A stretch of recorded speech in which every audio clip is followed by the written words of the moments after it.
Look, very early in my time at PepsiCo, I decided that I was going to be one of the guys, but I was also going to be a woman. So I was not going to allow them to push me around, which used to happen quite often.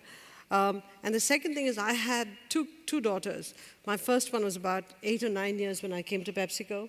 My second one was 9 months old when I joined PepsiCo. Wow. And so, and I was in the middle of this large-scale transformation of the company from 94 to 2000, working 24/7. So basically, I decided that come, like 5 o'clock, my kids are allowed to come to work and hang around.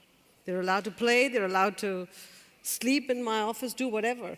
That's the price of having me work at PepsiCo, because if I couldn't go home and take care of the kids, my office was going to become the place where they were going to hang out. What level were you? This is before you were CEO. No, well before I was CEO. I was head of corporate strategy.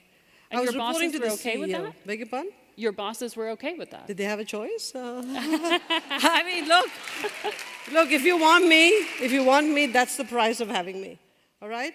And it comes down to, if you establish a niche for yourself that you're competent, and make yourself indispensable based on competence, what can they do without you?